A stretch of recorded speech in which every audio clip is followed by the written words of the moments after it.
네, 오늘 성경 구약의 말씀입니다. 미가서 1장 1절에서 7절까지 말씀을 오늘 보도록 하겠습니다. 미가서 1장 1절에서 7절까지 말씀 앞에 화면에도 나와 있으니까 우리 제가 한 절 여러분 한 절 읽고 이렇게 돌아가면서 읽어가도록 합니다. 제가 먼저 1절의 말씀 읽도록 합니다. 유다의 왕들 요담과 아하스와 히스기야 시대에 모레셋 사람 미가에게 임한 여호와의 말씀 곧 사마리아와 예루살렘에 관한 묵시라. 백성들아, 너희는 다 돌을 지어다. 땅과 그 위에 있는 모든 것들아, 자세히 돌을 지어다. 주 여호와께서 너희에게 대하여 증언하시되 곧 주께서 성전에서 그리하실 것이니라. 여호와께서 그의 처소에서 나오시고 강림하사 땅의 높은 곳을 밟을 것이라. 그 아래에서 산들이 높고 골짜기들이 갈라지기를 불 앞에 밀초같고 비탈로 쏟아지는 물 같을 것이니 이는 다 야곱의 허물로 말미암음이요 이스라엘 족속의 죄로 말미암음이라. 야곱의 허물이 무엇이냐? 사마리아가 아니냐? 유다의 산당이 무엇이냐? 예루살렘이 아니냐? 이러므로 내가 사마리아를 그들의 무더기 같게 하고 포도 심는 동산 같게 하며 또 그 돌들을 부자지게 쏟아내리고 그 기초를 드러내며 7절 같이 있습니다. 그 새긴 우상들은 다 부서지고 그 은행의 값은 다 불살라지며 내가 그 우상들을 다 깨뜨리니 그가 기생의 값으로 모았은즉 그것이 기생의 값으로 돌아가리라. 아멘. 우리 7절까지의 말씀을 읽었습니다. 오늘은 6월 세 번째 주일입니다. 장마는 시작되었다 그러는데 아직 우리 지역까지는 비는 오지 않습니다. 날씨만 무더워지고 있는데요. 이 무더위 속에서 건강 조심하시고 비가 많이 오더라도 여러분들에게는 그 어떤 피해도 있지 않기를 예수 이름으로 축원을 드립니다. 오늘 옆 사람과 인사하는데 사랑합니다, 축복합니다, 행복하시기 바랍니다 같이 인사합니다. 사랑합니다, 축복합니다, 행복하시기를 바랍니다. 우리 여러분들 오늘 하루도 또 앞으로 있게 될 모든 시간들 행복하시기를 예수 이름으로 축원을 드립니다. 스페인어로 퀘렌시아라는 단어가 있어요. 들어보신 적이 있으신지 모르겠는데요. 그 뜻이 피난처요 안식처다라는 뜻을 가지고 있습니다. 이 단어가 처음 시작된 곳이 바로 투사들이 소들과 싸우는 투장에서 시작이 되었다라는 것입니다. 이 투장에 소가 들어오잖아요. 그러면 이 소들이 가장 처음 하는 행동이 있다라는 것이죠. 투장 안에서 자기가 가장 안전하다라고 느껴지는 장소를 제일 먼저 소들은 찾는다라는 거예요. 그래서 투사들과 혈전을 벌이다가 쓰러질 만큼 지쳤을 때에 항상 보시면 소가 가는 장소가 정해져 있다라는 거예요. 바로 처음 들어왔을 때에 찾아놓았던 그 가장 안전하다라고 느끼는 장소 퀘렌시아를 찾아가는 겁니다. 그리고는 숨을 막 몰아가면서 잠시 쉬는 것이죠.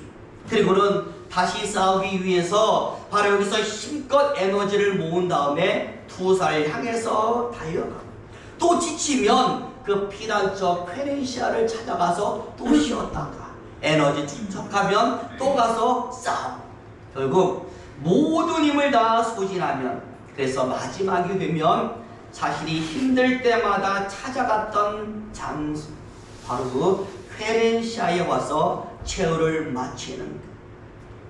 자신이 살 마지막 안식처 바로 그것을 퀘렌시아라고 하는 것입니다. 저는 바로 이 이야기를 들으면서 우리 사람에게도 퀘렌시아가 있어야겠구나라는 생각을 해보았습니다. 특히 저와 여러분은 사람이기 이전에 신앙, 하나님의 자녀라고 하는 신분이 더 하나가 있지 않습니까? 그러니 세상 살아가면서 힘들 때마다 찾아갈 수 있는 피난처, 그래서 새로운 힘을 공급받고 힘을 비축할 수 있는 안식처, 내 몸과 영혼을 둘 수 있는 쾌렌시아, 우리에게는 반드시 있어야 되는 것입니다. 과연 저와 여러분들, 우리들의 쾌렌시아는 어디일까요? 예수 그리스도, 바로 예수님이 우리의 안식처요, 피난처요, 우리 영혼이 쉴 수 있는 그러한 쾌렌시아인 줄로 믿습니다. 오늘 우리가 6월 세 번째 주일 말씀으로 이 소선지서의 한 부분 미가서를 읽었습니다. 바로 우리가 읽은 이 미가서에 이 하나님의 안식처 어디입니까? 우리에게는 성전이라고 할 수 있잖아요.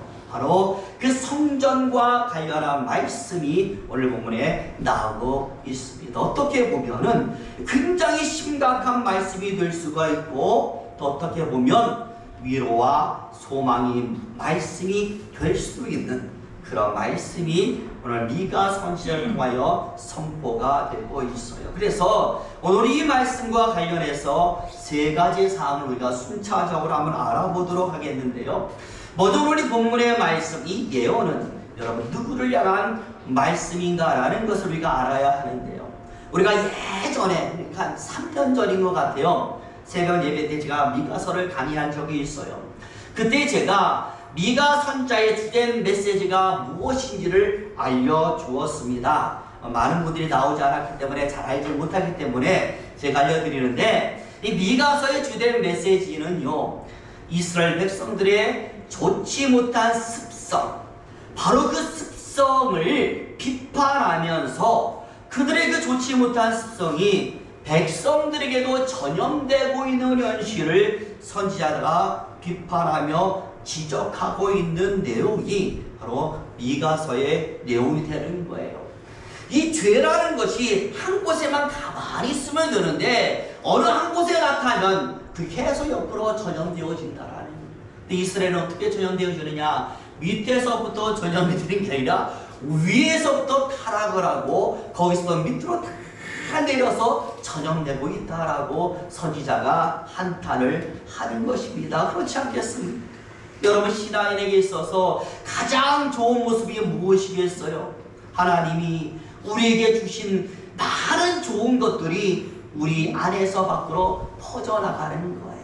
다른 사람들도 그 좋은 영향력을 받고 살게 하는 것, 많은 사람들이 하나님이 얼마나 좋고 하나님의 것이 얼마나 좋은지를 알게 만드는 것이 하나님께서 가장 좋아하는 것입니다. 그런데 솔직히 우리가 세상 살아갈 때 보면 퍼져가라고 기대하는 좋은 것들은 자꾸만 사라지고 나쁜 것들만 나타나서 전염이 되는 것이 이 세상의 현실입니다. 그러다 보니 선지자가 경고하는 것이죠. 선포하는 겁니다. 오늘 본문이 바로 그것입니다. 하나님이 미가 선지자를 통하여 메시지를 선포합니다. 그냥 두면 안 될 것 같으니까 선포하는. 그런데 어디를 향해서 선포하고 있는가라고 봤더니 1절의 말씀이 나와 있어요. 우리 1절 말씀 다시 같이 한번 읽어봅니다. 1절 읽습니다. 시작. 유다의 왕들 요담과 아하스와 히스기야 시대에 모레셋 사람 미가에게 임한 여호와의 말씀, 곧 사마리아와 예루살렘에 관한 묵시라. 여러분, 어디를 향한 묵시라고요? 마지막에 나와 있죠. 사마리아와 예루살렘. 여러분, 사마리아와 예루살렘은 그 당시 이스라엘 전체를 얘기하는 거예요. 이스라엘이 둘로 나눠졌잖아요. 우리나라처럼 남과 북으로 나눠졌는데 북이스라엘의 중심지가 사마리아, 남유다의 중심지가 예루살렘. 남과 북 전체를 향하여 누가 말씀해요? 하나님이 말씀하고 있어요. 결국 하나님의 사람이라고 불리워지는 모든 사람들을 향한 경고의 말씀이 오늘 본문의 말씀이 되는 것이죠. 어떤 말씀하고 있습니까? 2절입니다. 2절로 있습니다. 시작. 백성들아, 너희는 다 들을지어다. 땅과 거기 있는 모든 것들아, 자세히 들을지어다. 주 여호와께서 너희에게 대하여 증언하시되 곧 주께서 성전에서 그리하실 것이니라. 아멘. 마지막에 나와 있어요. 곧 주께서 성전에서 그리할 것이라. 하나님께서 성전에서 무언가를 하신다라는 거예요. 선지자가 모든 이스라엘 백성들을 모아놓고 얘기합니다. 여러분 보십시오. 이제 곧 하나님께서 성전에서 무언가를 여러분들을 위하여 경고하기 위해서 하실 것입니다 라고 말씀을 합니다. 그래서 그 하나님께서 하시는 그 구체적인 액션이 무엇인가 라고 봤더니 곧 이어지는 3절에 나옵니다. 3절 말씀 읽겠습니다. 시작. 여호와께서 그의 처소에서 나오시고 강림하사 땅의 높은 곳을 밟으실 것이라. 아멘. 하나님이 뭐 한다고요? 성전에서 나오신다. 하나님께서 그 처소에서 나오실 것이다. 처소가 무엇입니까? 하나님이 계신 곳, 하나님의 집이니까 성전을 얘기하는 것이고, 하나님께서 성전에서 나와서 어떤 액션을 할 것이다 라고 그렇게 말씀을 합니다. 여러분, 이것은요 상당히 중요합니다. 왜냐하면 지금 미가 선지자가 왜 이런 말을 하느냐, 많은 주석가들이 해석합니다. 당시 사람들에게 있었던 아주 어리석은 생각 하나 때문에 이런 얘기를 했다라는. 그런데 이 생각은요 그 당시 사람만이 아니라 우리도 하고 있는 생각이 어떤 생각이냐면, 다윗의 시편에도 많이 나오지만 항상 보면 다윗의 시에 이런 얘기 나와요. 하나님은 어디에 계십니까? 성전에 계십니다. 그러다 보니까 많은 사람들이 하나님 만나러 다 어디로 가요? 성전 안에 가서 하나님 만나고 기도하고 예배를 드립니다. 그러다 보니까 사람들이 생각하는 생각이 하나님은 어디에만 있다? 성전에만 있으니까 거기에만 가야 하나님 만나고 다른 데는 하나님 안 계신다라고 생각을 하게 됩니다. 그러다 보니 이게 좋은 것으로 발전하면 되는데 사람들이 참 한약해서 어떻게 하느냐, 하나님이 성전 안에만 있으니까 어디에서만, 성전에서만 하나님께 잘, 성전 밖에 나가면 자기 마음대로 살아가는 삶의 모습이 나타나게 됩니다. 누가 똑같아요? 우리가 똑같아요. 우리는 성전 안에만 잘하고 밖에 나가면 잘못하는 것이 우리 현실이잖아요. 왜 그래요? 우리 생각 속에도 하나님의 하나님은 어디에 있다? 성전에만 있다라는 생각이 있으니까 하나님이 계시는 성전에서만 하나님 눈치 보면서 잘하는. 밖에 나가면 행여나 안 보실 것이라 생각을 하는 것인지는 잘 모르겠지만 아무튼 우리 모습이 달라지는 것이 현실입니다. 이스라엘 백성들도 바로 그렇게 했다. 근데 어디까지 했느냐라고 할 때 주일날에, 옛날에 안식일이죠. 안식일날 하루 성전에 가서 다 예배드리고 집에 와서 어디 쪼르륵 달려가요? 점집에 쪼르륵 달려가고 우상을 쪼르륵 달려가서 거기서 뭐 하고 있어요? 점지고 있더라. 어느 날에 안식일 날에 하나님이 잘 예배드리고 쪼르륵 가서는 어디? 점집에 우상 찾아가서 거기다 절하고 점치고 있더라.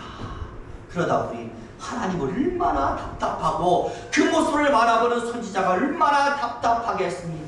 그래서 말씀하는 여러분 진짜로 잘못 알고 있는 것이 하나 있어요. 하나님은 성전 안에만 계시는 것이 아니에요. 성전 밖에도 있고 세상 어디에도 다 하나님은 계시는 분이십니다라면서 말씀을 하는 거예요. 그래서 하나님께서는요, 내가 성전에만 있는 것이 아니다라는 걸 보여주기 위해서 여러분들이 보는 앞에서 어디서 나온다? 성전에서 나오실 것입니다 라고 얘기를 하는 거예요. 중요한 것은 저와 여러분, 하나님이 성전에서 나오면 그냥 사람 앞에서 나 성전 밖에도 있다라는 것만 알려주고 있겠습니까? 밖으로 나왔으니 뭔가를 하겠죠. 우리도 그렇잖아요. 집 안에 들어밖에 있다가 밖으로 나오면 뭐라도 하잖아요. 하나님이 이제 성전 밖으로 나오셨으니까 뭔가를 할 거란 말입니다. 그때 그것이 무엇이라 할 때 굉장히 중요합니다. 오늘 선지자에 의하면 두 가지 일을 하신다라고 말씀을 하는데, 저와 여러분 한번 대보세요. 하나님의 성전 밖에 나오셔서 지금 무언가를 해요. 그런데 그 하시는 일 두 가지 가운데 나에게도 하는 것이 있는가라는 것을 잘 대비해 보시길 바랍니다. 첫 번째, 하나님 어떤 일을 하시는가라고 할 때 첫째는요, 그 백성을 벌하고 저주하는 일을 하신다라고 말씀을 하고 있어요. 오늘 본문에 봐도 그 내용이죠. 6절과 7절 같이 한번 읽어봅니다. 같이 있습니다. 6절부터 시작. 이러므로 내가 사마리아를 돌에 무더기 같게 하고 포도심을 동상 같게 하며 또 그 들도를 골짜기에 쏟아내리고 그 기초를 드러내며 7절입니다. 그 새긴 우상들은 다 부서지고 그 음행의 값은 다 불살라지며 내가 그 우상들을 다 깨뜨리니 그가 기생의 값으로 모았은즉 그것이 기생의 값으로 돌아가리라. 뭐 하는 거예요? 행한 대로 갚으시는 거예요. 너희가 하나님 앞에서 음행을 했으니까 하나님도 그렇게 갚으시고, 너희가 하나님께 죄를 범했으니까 하나님도 그대로 갚을 것이다라고 말씀을 합니다. 사람들이 범죄한 대가를 치르게 하시는 것, 이게 바로 너무나 답답하고 화가 나서 성전 밖으로 나오신 하나님이 하시는 첫 번째 일이다라고 말씀을 합니다. 자, 그럼 두 번째는 무엇일까? 어떤 일을 하실까? 여러분, 하나님께서 나오셔서 사람들에게 재앙으로 갚으셨으니까, 못하는 사람들에게, 죄를 범한 사람들에게 재앙으로 갚았으니까 그 반대편에 사람들이 있을 것 아니겠어요? 하나님께 잘 아는 사람, 믿음으로 잘 서 있는 사람도 분명히 있을 것입니다. 두 번째로 하나님이 하시는 일은 바로 하나님 앞에서 제대로 잘 시당인의 모습으로 서 있는 사람들에게 무엇으로 갚을까? 상으로 갚으시는 일, 축복과 상과 은혜를 주는 일을 하신다라고 말씀을 하고 있는 것입니다. 여러분, 무엇과 똑같은가 하면요, 우리 부모님들과 똑같다라고 저는 생각을 하는데요, 우리 부모님들도요 정말 아이들 보면서 화가 나잖아요. 그럼 자기도 모르게 어떤 말 하느냐, 지금은 이런 말 잘 안 하는데 옛날에 우리 어르신들은 에이 망할 놈, 괘씸한 놈, 이 빌어먹을 놈, 이런 말 참 많이 하셨습니다. 우리 드라마 봐도 많이 나오잖아요. 그런데요, 그 어떤 부모도 화가 나서 그런 말을 하지만 진짜로 내 자식이 빌어먹기를 바라고 그런 말씀 하시는 부모는 한 명도 없다라는 거예요. 잘 되기를 원하기 때문에 너무나 답답해서 화가 나서 그런 말을 하는 것이지, 진짜로 내 자식이 나가서 벌받고 빌어먹고 이러기를 원하는 부모는 다 없다. 오늘 미가 선자가 말합니다. 하나님께서 범죄한 이스라엘 백성들을 다 보시고 너무나 화가 나서 성전 밖에 나와서 죄 지은 자는 벌하시고, 정말 예배 잘 드리고 신앙적으로 제대로 잘 서 있는 사람은 상을 주시러 나오셨지만 하나님의 진짜 마음은 벌을 주는 것이 아니다. 너무나 답답하니까 벌을 주셔라도 그를 똑바로 세우기 위한 것이 하나님의 목적이다.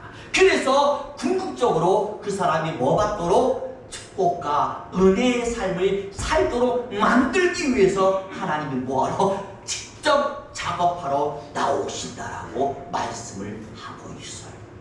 그러니 이스라엘 백성들이요, 하나님이 나오셔서 일을 하실 때 부디 벌 받지 마시고 뭐 받는 사람? 상 받고 은혜 받고 축복 받는 사람이 되기 위하여 노력하십시오라고 말하는 것이 미가서의 내용이 되는 것이죠. 그러면서 한 가지 더 말씀합니다. 그러니 이런 하나님으로부터 상을 받기 위해서 우리는 무엇을 해야 될까요? 1장 마지막 16절에 미가 선지자가 우리에게 비결을 알려주고 있습니다. 시작. 너는 내 기뻐하는 자식으로 인하여 내 머리털을 깎아 대머리 같게 할지어다. 내 머리가 크게 벗어지게 하기를 독수리 같게 할지어다. 이는 그들이 사로잡혀 너를 떠났습니다. 아멘. 옛 성경에는요, 무어지게라는 말로 표현을 했는데 머리를 깎아야 된다라고 말씀. 머리를 깎아서 뭐가 돼야 된다? 대머리가 되어야 한다. 특히 중간에 보면은요, 크게 벗어지게 하여라 라고 했잖아요. 아예 빡빡 밀어가지고 대머리 독수리같이 되게 하는 것이 바로 너희가 해야 될 일이다. 저처럼 이렇게 머리가 벗겨진다는 얘기가 아니고요. 이스라엘 백성들에게 있어서 머리가 벗겨진다는 것이 무엇입니까? 이것은요, 회개예요. 회개할 때 이스라엘 백성들은요, 죄를 깔아놓고 거기다가 탁 무릎 꿇고 앉고 배옷을 입고 머리를 밀었어요. 하나님 앞에서 겸손함으로 나아가 하나님 내가 잘못했습니다라고 회개하는 모습을 누가 원한다? 하나님이 원한다라는 것. 그러니 저와 여러분, 하나님은 우리에게 큰 것 바라지 않습니다. 뭐 하길 바라요? 진실로 하나님 앞에서 뉘우치기를 바라는 거예요. 하나님 내가 하나님의 아들이었는데 말만 아들이었어요. 진짜 아들처럼 살지 못했어요. 용서해 주세요. 이 한마디를 하나님께서 뱉어내기를 하나님은 원하는 거예요. 마치 누구처럼? 탕자처럼. 돌아온 탕자처럼 하나님께로 돌아와서 아버지라는 이름을 불러주기를 하나님은 원하는 거예요. 바로 그런 자에게 하나님이 칭벌 주기 위해서 축복 주시고 은혜 주시고 위로하고 안아주시기 위해서 하나님은 성전 밖으로 나오셨다라고 미가 선지자는 얘기합니다. 그런데 하나님은 그러기를 원하고 있는데 아무도 안 해요. 이스라엘 백성도 아무도 안 해요. 하나님 얼마나 마음이 아프겠습니까? 그러니 우리가 해야 될 것은 하나님이 손 벌리고 있을 때 가서 같이 그 꿈에 안기는 사람이 되어야 될 줄로 믿습니다. 어떤 사람이요, 이런 이야기를 자신이 기록한 책 속에 띄워놓았어요. 어떤 이야기하면 삶 속에서 우리에게 반드시 있어야만 하는 7가지의 기운이 있대요. 첫 번째 기운은 눈에 뭐가 있어야 된다? 총기가 있어야 된다라는 것이죠. 상대를 바라보는 그 눈에 아주 말똥말똥한 그 빛나는 총기가 있어야 누구에게나 참 좋은 소리를 들을 수 있다라고 말씀을 하고 있고, 두 번째는 얼굴에는 뭐가 있어야 된다? 화기가 있어요. 불 같은 화기가 아니라요, 웃음이에요. 웃음이 가득한 기운이 있어야 누구를 만나도 다 이게 좋은 관계를 유지하게 된다라는 것이고, 세 번째는 마음에는 뭐가 있어야 된다? 열정이다. 무엇을 해도 열정을 가지고 일을 하는 사람이 성공한다라고 말씀을 하고 있고, 네 번째는 몸에서는 뭐가 나야 된다? 좋은 향기가 나야 된다. 그리고 다섯 번째는 행동으로는 뭐가 있어야 된다? 용기가 있어야만 무엇인지 할 수 있다라고 말씀을 해요. 그리고 여섯 번째는 끈기가 있어야 된다. 포기하지 않은 끈기. 마지막 일곱 번째는 반드시 이루려고 하는 오기가 있어야 된다. 7가지의 기운을 가지고 살면 사람은 성공한다라고 얘기를 했어요. 저와 여러분, 하나님은 세상 어디든 계시고 그 어디든 하나님께서 원하시면 발걸음을 하시는 줄로 믿습니다. 정말 중요한 것은 오늘 미가 선지자의 말씀처럼 하나님께서 발걸음 하실 때 그 하시는 발걸음이 나에게는 어떤 의미의 발걸음이 있으리라는 것이 너무나 중요하지 않겠습니까? 부디 우리 믿음있게 모든 성도님들, 오늘 예배에 참석한 저와 여러분들에게는 축복하는 발걸음이 되기를 바랍니다. 은혜를 주시고 안아주시고 그리고 함께 걸어가자고 손잡아주는 그런 발걸음이 되시기를 바랍니다. 그러기 위해서 제가 마지막에 했던 그 예화처럼 여러분도 뭘 가져요? 7가지의 기운을 가지세요. 부디 신앙에 있어서 말씀을 향해서는 뭘 가져? 총기를 가지시고요. 부디 그 얼굴에는 뭘 가져요? 화기를 가지셔서 항상 웃는 얼굴이 되시고, 부디 열정으로 가득한 마음의 열기를 가지시고, 몸에는 그리스도의 꽃향기를 가지시고, 신앙의 용기를 무장하셔서 사단과의 영적인 전쟁에 앞서 나가셔. 그리고 포기하지 않은 끝이, 한 번 졌다고 포기하지 마세요. 끝내 이기는 자가 승리한 줄로 믿습니다. 마지막에 이기면 되는 거예요. 마지막에 이기려고 하는 오기를 가지셔서 신앙에 있어서 언제든지 항상 성공하는 삶을 사시기를 예수 이름으로 축원을 드립니다. 그러면 여러분들 향한 하나님의 발걸음, 무슨 발걸음이요? 축복의 발걸음이 되실 것 같습니다. 기도하겠습니다.